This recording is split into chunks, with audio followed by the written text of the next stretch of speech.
Si estás viendo este video, es porque la persona que te invitó a verlo quiere compartir algo muy importante contigo.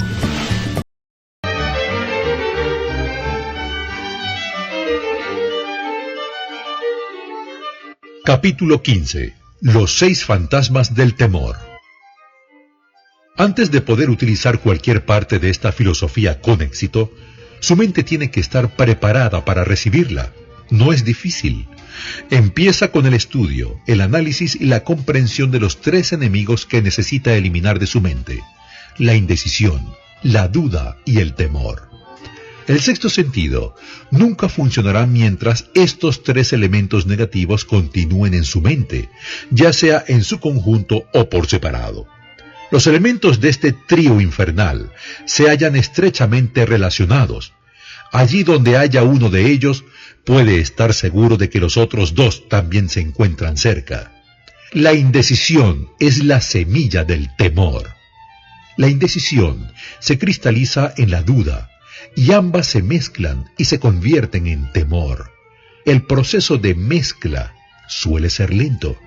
Esa es una de las razones por las que estos 3 enemigos son tan peligrosos. Germinan y crecen sin que su presencia sea detectada. Hay 6 miedos básicos de los que todo ser humano sufre en una u otra ocasión, ya sea por cada uno de ellos o en una combinación de los mismos.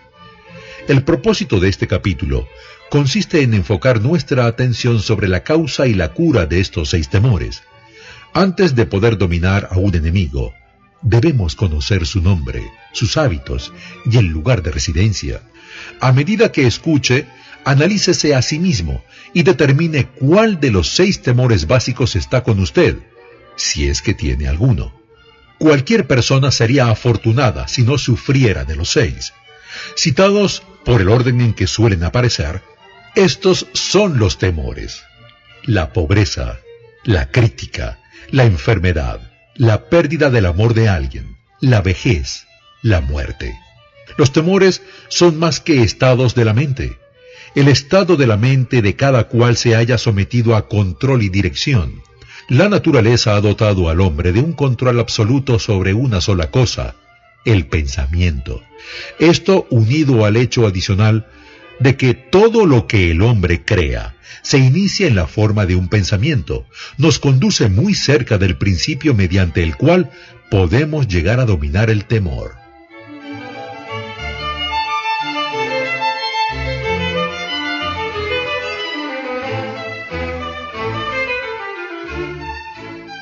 El temor a la pobreza. No puede existir compromiso alguno entre la pobreza y la riqueza. Los 2 caminos que conducen a ellas van en direcciones opuestas. Si lo que usted desea son riquezas, tiene que negarse a aceptar cualquier circunstancia que conduzca hacia la pobreza. La palabra riqueza se utiliza aquí en su más amplio sentido, refiriéndonos con ella a los planos espiritual, mental y material. El punto de partida del camino que conduce a la riqueza es el deseo. Si lo que exige son riquezas, determine en qué forma las recibirá y cuánto necesitará para sentirse satisfecho. Ya conoce el camino que conduce a la riqueza. Se le ha proporcionado una especie de mapa de las carreteras que, si lo sigue, lo mantendrá en la vía adecuada. Si se descuida y no inicia el recorrido del camino, o si se detiene antes de haber llegado, no podrá echarle la culpa a nadie, excepto a usted mismo. Solo exige una sola cosa, la única que usted puede controlar: un estado de la mente. Un estado mental es algo que uno asume. No se puede comprar, sino que ha de ser creado. El temor a la pobreza es un estado mental. Solo eso. Pero es suficiente para destruir las posibilidades de alcanzar los logros deseados en cualquier empresa. Este temor paraliza la facultad de razonamiento, destruye la facultad de la imaginación, elimina la confianza en sí mismo, socava el entusiasmo, desanima la iniciativa, conduce a la incertidumbre de propósito y convierte el autocontrol en una imposibilidad. le arrebata a uno el encanto de la personalidad, destruye la posibilidad de pensar con exactitud, distrae la concentración del esfuerzo, domina la perseverancia, reduce la fuerza de voluntad a la nada, destruye la ambición, ensombrece la memoria e invita al fracaso en toda forma concebible. Mata el amor y asesina las emociones más exquisitas del corazón, desanima a la amistad e invita al desastre en 100 formas diferentes, conduce al insomnio, la miseria y la infelicidad, y todo ello a pesar de la evidente verdad de que vivimos en un mundo de sobreabundancia de todo aquello que podamos desear, sin nada que se interponga entre nosotros y nuestros deseos, excepto la falta de un propósito definido. El temor a la pobreza es sin duda el más destructivo de los 6 temores básicos. Encabeza la lista porque resulta el más difícil de dominar. El temor a la pobreza surge de la tendencia heredada del hombre a devorar a sus semejantes en el plano económico. El hombre, con su sentido superior de la intuición y la capacidad para pensar y razonar, no se come físicamente a su semejante. Obtiene la mayor satisfacción cuando lo devora financieramente. El hombre es tan avaricioso que se ha necesitado aprobar toda clase de leyes concebibles para salvaguardarlo de sus semejantes. Nada produce tanto sufrimiento y humillación al hombre como la pobreza. Solo aquellos que la han experimentado comprenden todo el significado de esta afirmación. El hombre experimenta tal avidez por poseer riqueza que está dispuesto a adquirirla de todas las maneras posibles, por medios legales, si es posible, o por otros, si es necesario. Cuando se le pregunta a la gente qué es lo que más teme, la mayoría contesta: no temo a nada. La respuesta es inexacta porque pocas personas se dan cuenta de que se encuentran atenazadas, obstaculizadas, fustigadas en lo espiritual y en lo físico por alguna forma de temor. Los síntomas del temor a la pobreza son indiferencia. Suele expresarse a través de una falta de ambición, de una predisposición a tolerar la pobreza, de una aceptación sin protestar de toda aquella compensación que la vida puede ofrecer, de una pereza mental y física, de una falta de iniciativa, imaginación, entusiasmo y autocontrol. Indecisión. El hábito de permitir que los demás piensen por uno, el de mantenerse al margen. Duda. Expresada generalmente por medio de justificaciones y excusas diseñadas para encubrirse, rechazar con explicaciones o disculpar los propios errores. Preocupación. Suele expresarse por el descubrimiento de faltas en los otros, una tendencia a gastar más de los ingresos propios, un descuido del aspecto personal, la burla y el fruncimiento de cejas, el exceso de las bebidas alcohólicas y a veces en el uso de narcóticos, nerviosismo, falta de severidad y de autoconciencia. Precaución excesiva. La costumbre de mirar el lado negativo de toda circunstancia, de pensar y hablar de posible fracaso en lugar de concentrarse en los medios para alcanzar el éxito. Se conocen todos los caminos que conducen al desastre, pero nunca se buscan los planes precisos para evitarlo. Dilación. La costumbre de dejar para mañana aquello que se debería haber hecho el año anterior. Pasarse mucho tiempo buscando justificaciones y excusas para no realizar el trabajo. Este síntoma se halla estrechamente relacionado con el de la precaución excesiva, la duda y la preocupación.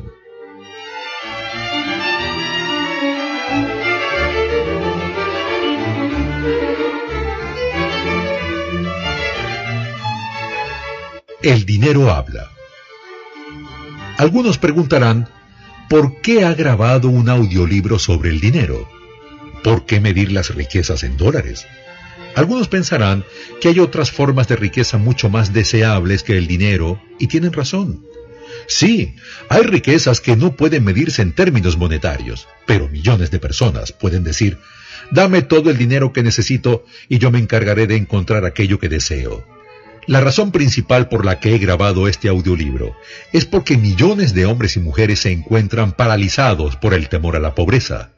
El dinero no es más que conchas de almejas o discos de metal o trozos de papel, y hay tesoros del corazón y del alma que el dinero no puede comprar, pero la mayoría de la gente sin dinero es incapaz de tenerlo en cuenta. Cuando un hombre se encuentra en lo más bajo, está en la calle y es incapaz de conseguir trabajo, a su espíritu le sucede algo que se refleja en la caída de sus hombros, la forma de llevar el sombrero, su modo de caminar y su mirada. No puede escapar a una sensación de inferioridad con respecto a la gente que tiene un empleo seguro, aun cuando sepa que esas personas no son sus iguales en carácter, inteligencia o habilidad. Cuando un hombre se encuentra sin dinero y desempleado, dispone de tiempo para lamentarse. Camina y camina, contempla los escaparates de las tiendas, observa lujos que no son para él, se siente inferior y deja paso a otras personas que se detienen a mirar con un interés activo. Ve a miles de otras personas a su alrededor, todas ellas ocupadas con sus trabajos, y las envidia desde lo más profundo de su alma. Todas tienen su independencia, su autorrespeto y su orgullo, y él no puede convencerse a sí mismo de que también es un buen hombre, por mucho que reflexione y llegue a un veredicto favorable hora tras hora. Precisamente, el dinero es lo que establece esta diferencia en él. Con un poco de dinero, volvería a ser él mismo.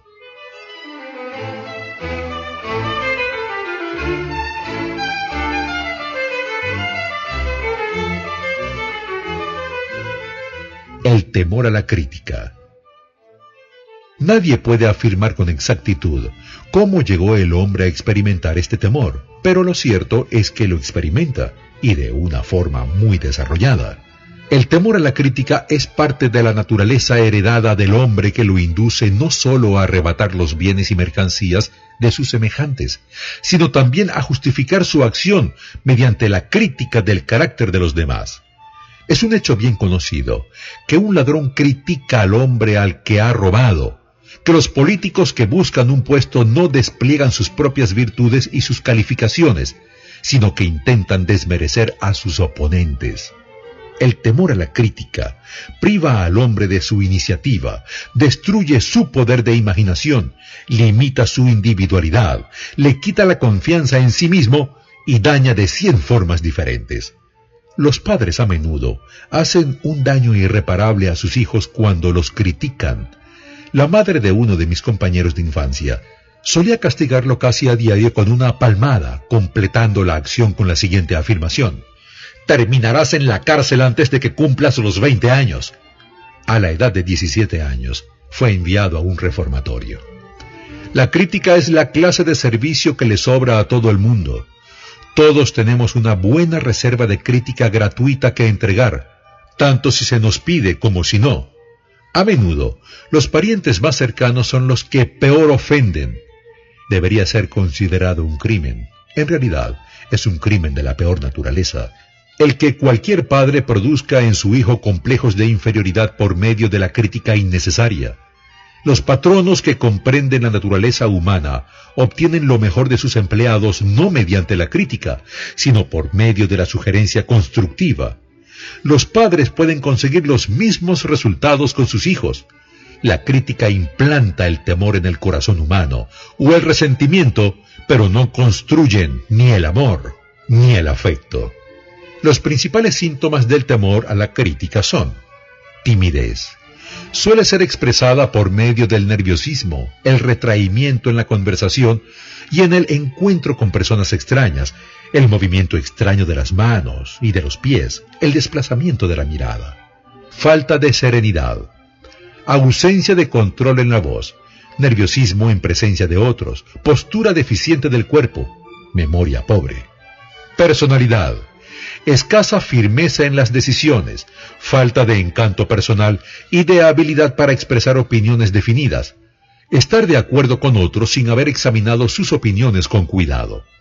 Complejo de inferioridad, costumbre de expresar autoaprobación por medio de la palabra y las acciones como un medio de ocultar una sensación de inferioridad. Utilizar palabras grandilocuentes para impresionar a los demás, imitar a otros en la ropa, el discurso y las actitudes, fanfarronear de logros imaginarios. Esto produce a veces una imagen superficial de sentimiento de superioridad. Extravagancia. Costumbre de intentar mantenerse a la altura de los demás gastando mucho más de lo que le ingresa. Falta de iniciativa. Fracaso para aprovechar las oportunidades para el progreso propio. Temor a expresar opiniones. Falta de confianza en las propias ideas. Falta de ambición. Pereza mental y física, falta de autoafirmación, lentitud para tomar decisiones, dejarse influir con excesiva facilidad, aceptar la derrota sin protesta o abandonar una empresa cuando se encuentra con la oposición de otros.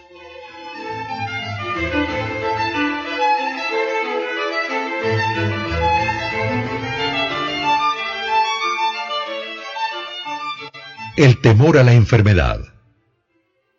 Este temor tiene sus orígenes en la herencia, tanto física como social. Sus orígenes están estrechamente asociados con las causas del temor a la vejez y a la muerte, porque le conducen a uno al borde de mundos terribles de los que el hombre no sabe nada, pero acerca de los cuales se le han contado historias inquietantes. El temor del hombre a la enfermedad procede de las terribles imágenes que se han implantado en su mente acerca de lo que puede suceder si la muerte llega. También la teme por la carga económica que puede representar. Se ha demostrado que la gente puede enfermar por sugestión. Hay pruebas abrumadoras de que la enfermedad suele comenzar en forma de un impulso de pensamiento negativo. Tal impulso puede pasar de una mente a otra por sugestión o ser creado por un individuo en su propia mente. Los médicos aconsejan un cambio de clima a sus pacientes en beneficio de su salud, cuando lo realmente necesario sería un cambio de actitud mental. La semilla del temor a las enfermedades anida en cada mente humana. La preocupación, el temor, el desánimo, la desilusión en el amor y el fracaso en los negocios permiten que esta semilla germine y crezca. Las desilusiones en los negocios y en el amor se encuentran a la cabeza de la lista de causas de temor a la enfermedad. Los síntomas del temor a la enfermedad son autosugestión, el hábito del uso negativo de la autosugestión que se dedica a buscar y esperar encontrar los síntomas de toda clase de enfermedades, el hábito de probar todas las manías y modas recomendadas por los demás, considerándolas como algo que tiene valor terapéutico, hablar a otros de operaciones, accidentes y otras formas de enfermedad, experimentar con dietas y ejercicios físicos sistemas de reducción de peso sin guía profesional, probar remedios caseros, medicamentos patentados y remedios de charlatanes. Hipocondría, el hábito de hablar de la enfermedad. Nada que se venda en botellas puede curar este estado. Se produce como consecuencia de un pensamiento negativo y la curación se logra solo mediante un pensamiento positivo. Se dice que la hipocondría produce tanto daño como la enfermedad que se teme tener. Ejercicio. El temor a la enfermedad interfiere a menudo con un ejercicio físico adecuado y tiene como resultado el exceso de peso, haciendo que uno evite la vida al aire libre. Susceptibilidad. El temor a la enfermedad quiebra la resistencia natural del cuerpo y crea en él un estado favorable para cualquier forma de enfermedad con la que uno pueda ponerse en contacto. Falta de moderación. Hábito de usar alcohol o narcóticos para eliminar dolores como los de cabeza, las neuralgias, etc., en lugar de buscar y eliminar la causa. El temor a la enfermedad suele estar relacionado con el temor a la pobreza, en especial en el caso del hipocondríaco, que se preocupa constantemente por la posibilidad de tener que pagar las facturas del médico, del hospital, etc. Este tipo de persona pasa mucho tiempo preparándose para la enfermedad, hablando de la muerte, ahorrando dinero para el cementerio y los gastos del entierro, etc. El hábito de interesarse por las enfermedades y de preocuparse por la posibilidad de verse afectado por una de ellas, así como el de leer los textos de los anuncios de medicamentos patentados, son aspectos del temor a la enfermedad.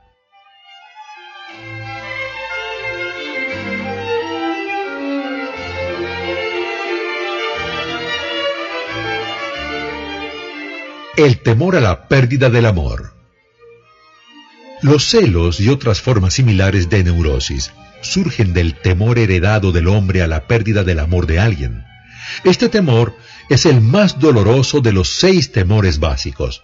Tal vez causa más daño al cuerpo y a la mente que cualquiera de los otros temores básicos. Un cuidadoso análisis ha demostrado que las mujeres son mucho más susceptibles a ese temor que los hombres. Este hecho se explica con facilidad. La experiencia ha enseñado a las mujeres que los hombres son polígamos por naturaleza y que no se debe confiar en ellos cuando se encuentra en manos de rivales. Los síntomas más característicos del temor a la pérdida del amor son celos. El hábito de sospechar de los amigos y de las personas queridas sin ninguna evidencia razonable ni motivos suficientes. El hábito de acusar de infidelidad a la pareja sin motivo alguno. Descubrir imperfecciones. El hábito de descubrir imperfecciones en amigos, parientes, asociados en los negocios y personas amadas a la menor provocación o sin causa que lo justifique. Juego. El hábito de jugar, robar, engañar y aceptar cualquier otra oportunidad de riesgo con el propósito de conseguir dinero para la persona amada en la creencia de que el amor se puede comprar.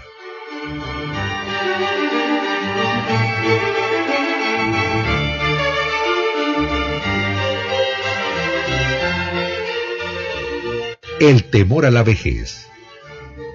En conjunto, este temor surge de 2 fuentes. En primer lugar, del pensamiento de que la vejez puede traer consigo la pobreza.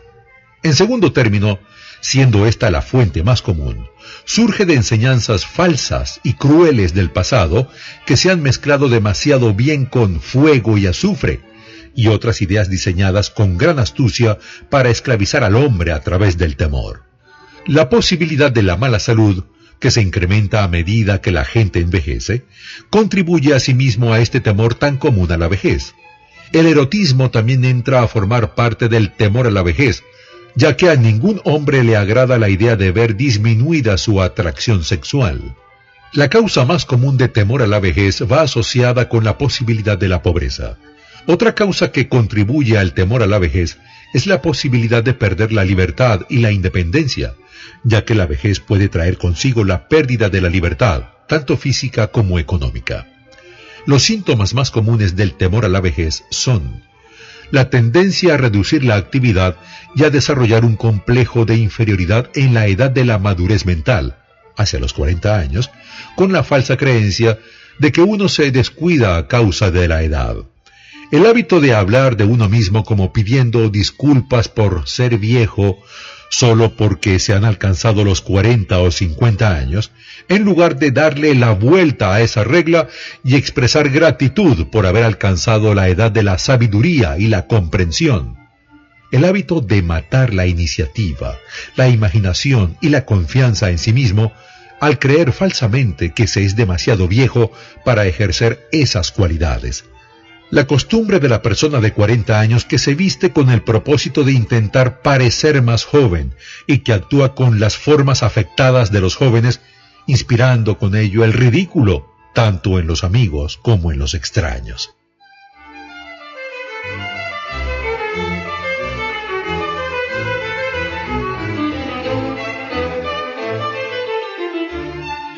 El temor a la muerte. Para algunos, este es el más cruel de todos los temores básicos. La razón resulta evidente. En la mayoría de los casos, es posible achacar al fanatismo religioso los terribles dolores del miedo asociados con el pensamiento de la muerte. El hombre se ha planteado durante miles de años las mismas preguntas que aún no ha podido contestar acerca del ¿de dónde y hacia dónde? ¿De dónde procedo y hacia dónde voy? El pensamiento del castigo eterno destruye el interés por la vida y hace imposible la felicidad. La posibilidad de descender al infierno parece tan terrible que el simple pensamiento se apodera de la imaginación de una forma tan realista que paraliza la razón e instala el temor a la muerte en nuestra mente. El temor a la muerte no es ahora tan común como lo fue en la época en que no existían grandes universidades. Los hombres de ciencia han derramado el foco de la verdad sobre el mundo, y esa verdad está liberando rápidamente a los hombres de este terrible temor a la muerte. Aquellos que asisten a las universidades no se dejan impresionar ya fácilmente por el fuego y el azufre. Han disipado los temores que se apoderaron de las mentes de los hombres en otras épocas más oscuras. El mundo entero está compuesto de energía y materia. En la física elemental, aprendemos que ni la materia ni la energía, las únicas dos realidades conocidas por el hombre, pueden ser creadas ni destruidas. Tanto la materia como la energía pueden ser transformadas, pero ninguna de ellas destruida. Si la vida es alguna cosa, es energía. Si es imposible destruir la energía y la materia, resulta evidente que tampoco se puede destruir la vida. Esta, como cualquier otra forma de energía, puede pasar por distintos procesos de transición o de cambio, pero nunca se puede destruir. La muerte no es más que una transición. Si la muerte no es simple cambio, o una transición, en tal caso, nada existe después de ella, excepto un largo y eterno sueño pacífico, y el sueño no es algo a lo que haya que temer. Así pues, usted puede eliminar para siempre el temor a la muerte. Los síntomas generales del temor a la muerte son la costumbre de pensar en la muerte antes que en obtener lo máximo de la vida. Ello se debe en general a la falta de propósito o a la falta de una ocupación adecuada. El mayor de todos los remedios contra el temor a la muerte es el ardiente deseo de alcanzar logros, apoyado por la realización de un servicio útil a los demás. Una persona ocupada, en muy raras ocasiones, dispone de tiempo para pensar en la muerte. La vida le parece demasiado excitante como para andar preocupándose por la muerte. A veces el temor a la muerte se halla estrechamente asociado con el temor a la pobreza, cuando se piensa que la propia muerte puede dejar a los seres queridos en la pobreza. En otros casos, el temor a la muerte es causado por la enfermedad y por el consiguiente desmoronamiento de la resistencia física del cuerpo. La preocupación. La preocupación es un estado mental basado en el temor. Funciona con lentitud, pero es persistente, insidiosa y sutil. Paso a paso, se abre camino hasta que paraliza la propia facultad de razonamiento, destruye la confianza en sí mismo y la iniciativa. La preocupación es una forma de temor sostenido, causado por la indecisión.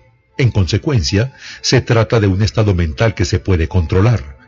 A través de la indecisión, los 6 temores básicos se transforman en un estado de preocupación.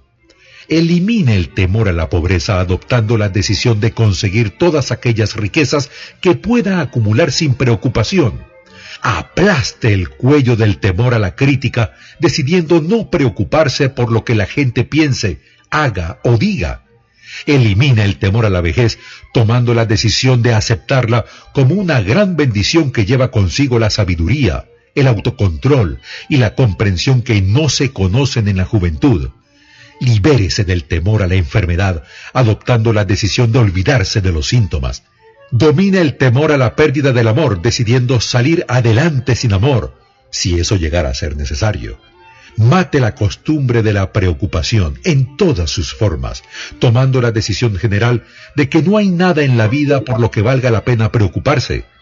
Con esta decisión, alcanzará serenidad, paz mental y claridad de pensamiento, todo lo cual le producirá felicidad. Un hombre cuya mente está llena de temor no solo destruye sus propias posibilidades de acción inteligente, sino que transmite estas vibraciones destructivas a las mentes de todos aquellos que entran en contacto con él, y con eso también destruye sus posibilidades.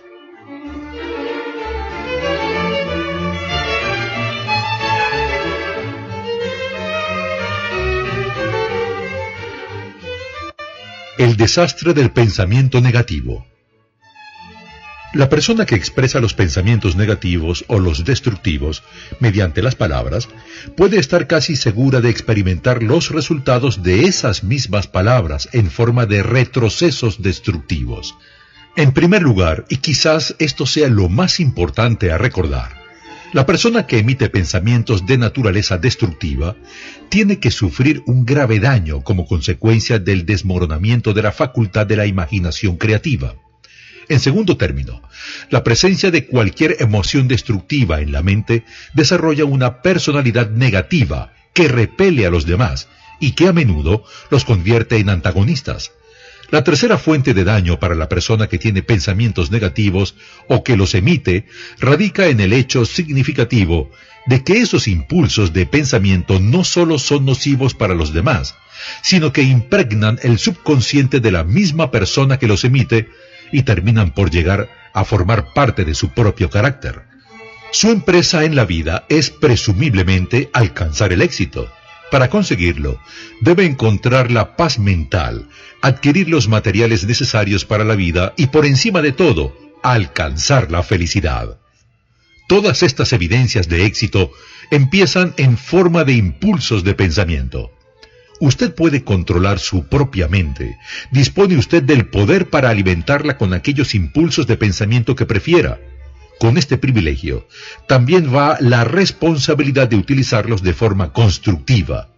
Usted es el dueño de su propio destino terrenal, de la misma forma que tiene el poder para controlar sus propios pensamientos. Usted es capaz de influir, dirigir y controlar su propio ambiente, haciendo que su vida sea aquello que usted desea. O bien puede descuidar el ejercicio de ese privilegio que es exclusivamente suyo para que su vida se encuentre sometida y, por lo tanto, a merced de las circunstancias que le arrojarán de un lado a otro como si fuera una tabla a merced de las olas del océano. Además de los 6 temores básicos, hay otro mal del que la gente suele sufrir. A falta de un nombre mejor, denominemos a este mal susceptibilidad a las influencias negativas. Los hombres que acumulan grandes riquezas se protegen siempre contra este mal. Aquel que se ve afectado por la pobreza nunca se protege. Los que tienen éxito en cualquier actividad prepararán sus mentes para resistirse a este mal. Tenga en cuenta que este 7º mal básico es mucho más difícil de dominar, porque suele golpear cuando usted no es consciente de su presencia. Además es intangible, pues consiste simplemente en un estado mental. Este mal también resulta peligroso debido a que golpea de muchas formas diferentes, tantas como experiencias humanas existen.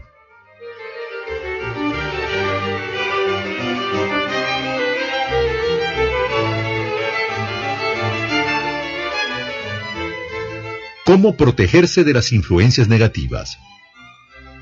Para protegerse a sí mismo contra las influencias negativas, tanto si son de su propia producción como si son el resultado de las actividades de personas negativas que le rodean, debe reconocer que usted tiene un poder de voluntad y utilizarlo constantemente hasta que logre construir un muro de inmunidad en su propia mente contra esas influencias negativas. Reconozca que usted es, por naturaleza, susceptible a todos y cada uno de los 6 temores básicos, e instituya en su actitud hábitos que le permitan contrarrestar todos esos temores. Reconozca que las influencias negativas actúan a menudo sobre usted a través de su propia mente subconsciente y que en consecuencia resultan difíciles de detectar, por lo que debe mantener la mente cerrada contra todas aquellas personas que lo depriman o lo desanimen de cualquier forma. Limpie su armario de medicamentos, arroje todos los frascos con píldoras y deje de ser indulgente con los resfriados, los dolores y las enfermedades imaginarias. Busque deliberadamente la compañía de personas que influyan para que piense y actúe por sí mismo. Sin duda, la debilidad más común de todos los seres humanos es la costumbre de abrir sus mentes a la influencia negativa de otras personas. Para ayudar a quienes deseen verse a sí mismos tal y como son en realidad, se ha preparado la siguiente lista de preguntas. Escúchelas y exprese sus respuestas en voz alta, de tal modo que pueda oír su propia voz. Eso le facilitará el ser honesto consigo mismo.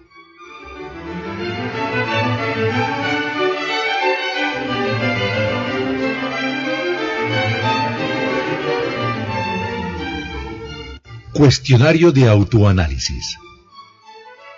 Suele quejarse de sentirse mal. En tal caso, ¿cuál es la causa?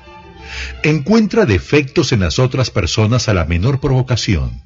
Comete con frecuencia errores en su trabajo. De ser así, ¿por qué?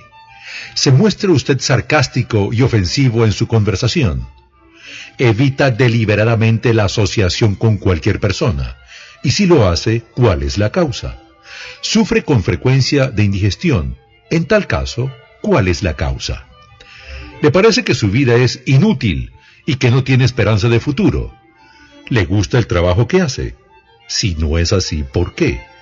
Suele compadecerse de sí mismo. En tal caso, ¿por qué? Siente envidia de aquellos que sobresalen por encima de usted. ¿A qué dedica la mayor parte de su tiempo? ¿A pensar en el éxito o a pensar en el fracaso? A medida que los años transcurren, ¿aumenta la confianza en sí mismo o la pierde? ¿Aprende algo valioso de los errores que comete? ¿Permite que algún pariente o conocido le preocupe? En tal caso, ¿por qué? Se encuentra a veces en las nubes y en otras ocasiones en las profundidades del abatimiento.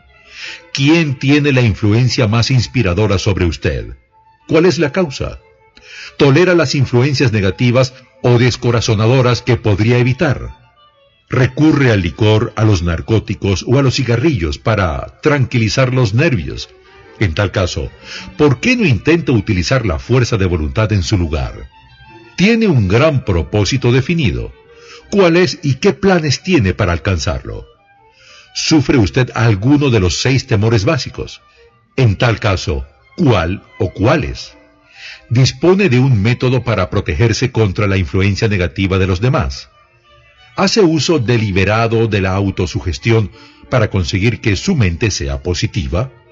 ¿Qué es lo que más valora? ¿Sus posesiones materiales o el privilegio de controlar sus propios pensamientos? ¿Se ve influido con facilidad por los demás aún en contra de su propio juicio? Puede citar 3 de sus debilidades más nocivas. ¿Qué hace para corregirlas? ¿Anima a otras personas a que le expongan sus preocupaciones por simpatía? Por regla general, ¿tiene su presencia una influencia negativa sobre los demás? ¿Qué hábitos de las demás personas son los que más le molestan? ¿Se forma sus propias opiniones o se deja influir por otras personas?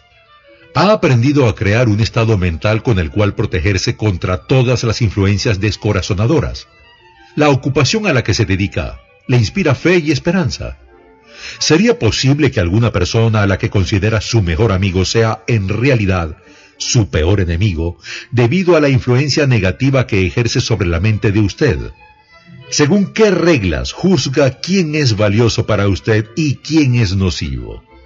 ¿Sus asociados íntimos son mentalmente superiores a usted o inferiores?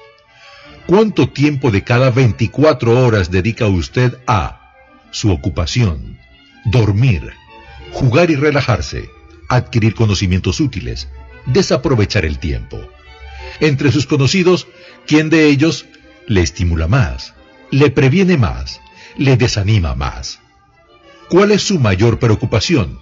¿Por qué la tolera?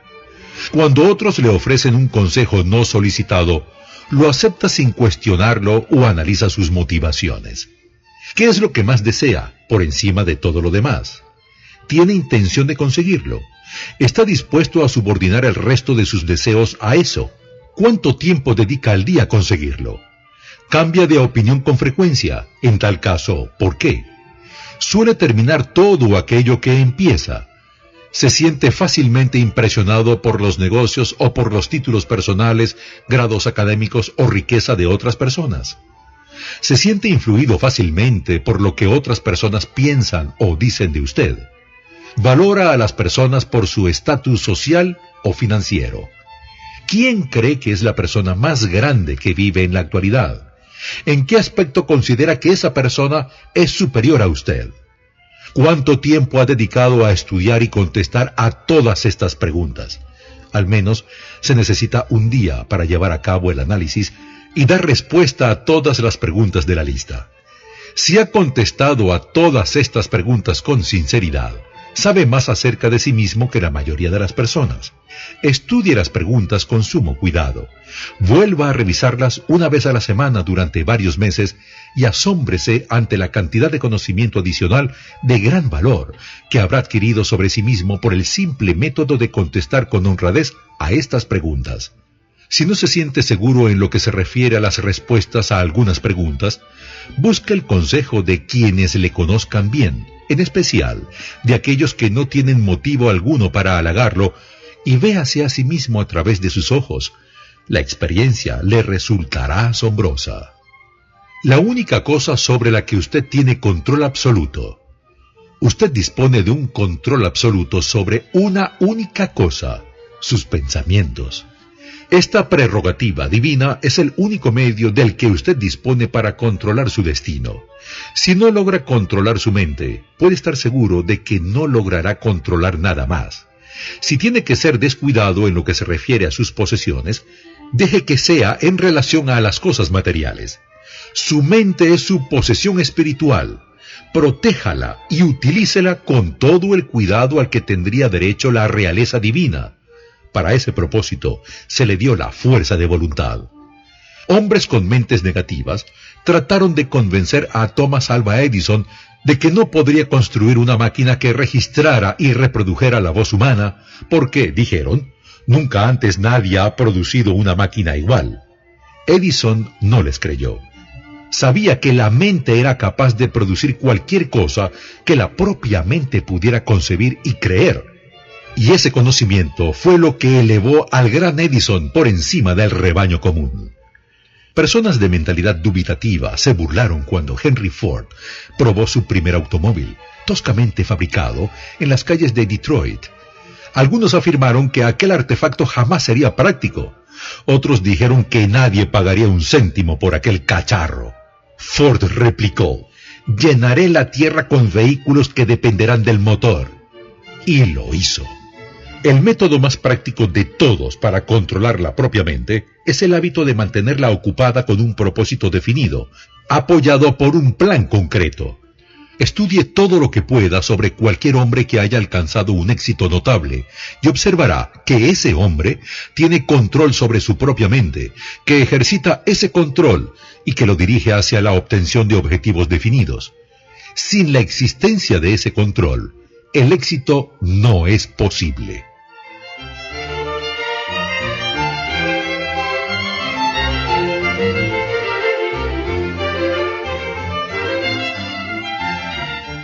«55 excusas famosas del viejo sí». Las personas que no alcanzan el éxito tienen un rasgo característico común. Conocen todas las razones que explican el fracaso y disponen de lo que consideran que son toda clase de justificaciones para explicar su propia falta de logros. Un analista del carácter compiló una lista de las excusas que suelen utilizarse con mayor frecuencia. Escuche y recuerde que la filosofía presentada en este audiolibro hace que cada una de estas excusas haya quedado obsoleta. Si no tuviera una esposa y una familia, si tuviera suficiente empuje, si tuviera dinero, si tuviera una buena educación, si pudiera conseguir un trabajo, si gozara de buena salud, si dispusiera de tiempo, si los tiempos fueran mejores, si otras personas me comprendieran, si las condiciones que me rodean fueran diferentes, si pudiera volver a vivir mi vida, si no tuviera miedo de lo que ellos dicen, si me hubieran dado una oportunidad, si ahora tuviera una oportunidad, si otras personas no lo hubieran conseguido por mí, si no sucediera nada que me detuviera, si fuera más joven, si pudiera hacer lo que quisiera, si hubiera nacido rico, si pudiera conocer a la gente adecuada, si tuviera el talento que algunas personas tienen, si me atreviera a imponerme, si solo hubiera aprovechado las oportunidades del pasado, si la gente no me pusiera nervioso, si no tuviera que mantener la casa y cuidar a los hijos, si pudiera ahorrar algún dinero, si el jefe me apreciara, si contara con alguien que me ayudara, si mi familia me comprendiera, si viviera en una gran ciudad, si solo pudiera empezar, Si fuera libre, si tuviera la personalidad de algunas personas, si no fuera tan gordo, si mi talento fuera conocido, si pudiera abrirme paso, si pudiera librarme de deudas, si no hubiera fracasado, si supiera cómo, si nadie se me opusiera, si no tuviera tantas preocupaciones, si pudiera casarme con la persona adecuada, si la gente no fuera tan insensible, si mi familia no fuera tan extravagante, si estuviera seguro de mí mismo, si no tuviera la suerte en contra, si hubiera nacido bajo otro signo, si no fuera cierto que lo que tiene que ser será, si no tuviera que trabajar tanto, si no hubiera perdido mi dinero, si viviera en una zona diferente, si no tuviera un pasado, si tuviera una empresa propia, si los demás me escucharan. Sí, sí, y este es el mayor de todos ellos. Si yo tuviera el valor de verme tal y como soy en realidad, descubriría qué es lo que pasa conmigo y lo corregiría. Entonces tendría la oportunidad de aprovechar mis propios errores y aprender algo de la experiencia de los demás. Pues sé que me ocurre algo que no está del todo bien, porque estaría donde debería estar si me hubiese pasado más tiempo analizando mis debilidades y menos buscando excusas que las justificaran. Encontrar excusas para explicar el fracaso es un pasatiempo nacional. El hábito es tan viejo como el ser humano y fatal para el éxito. ¿Por qué la gente se aferra a sus mezquinas excusas? La respuesta es evidente. Defienden sus excusas porque ellos mismos las crean. Toda excusa es hija de la propia imaginación. Y está en la naturaleza del hombre defender lo que es producto del propio cerebro. Antes de terminar, quisiera recordarle que la vida es un tablero de ajedrez y el contrincante es el tiempo. Si vacila antes de mover o descuida hacer el movimiento con prontitud, el tiempo lo vencerá. Usted juega contra un contrincante que no tolera la indecisión. Es posible que hasta ahora usted haya tenido una excusa lógica para no verse obligado a exigirle a la vida aquello que usted mismo le ha pedido, pero esa excusa ha quedado obsoleta, porque ahora usted está en posesión de la llave maestra que le abre la puerta a las cuantiosas riquezas de la vida. La llave maestra es intangible, pero muy poderosa. Otorga el privilegio de crear en la propia mente un ardiente deseo de alcanzar una forma definida de riqueza. No hay ningún castigo por utilizarla, pero se ha de pagar un precio por no hacerlo. Ese precio es el fracaso. Si se la utiliza, en cambio, le espera una recompensa de enormes proporciones. Se trata de la satisfacción que nos produce conquistar el yo y obligar a la vida a entregarnos a aquello que se le pide. La recompensa es digna de su esfuerzo. ¿Está dispuesto a empezar y convencerse? Si todos estamos relacionados, dijo el inmortal Emerson, debemos conocernos. Para terminar, permítame decirle, si todos estamos relacionados, nos hemos conocido a través de este audiolibro.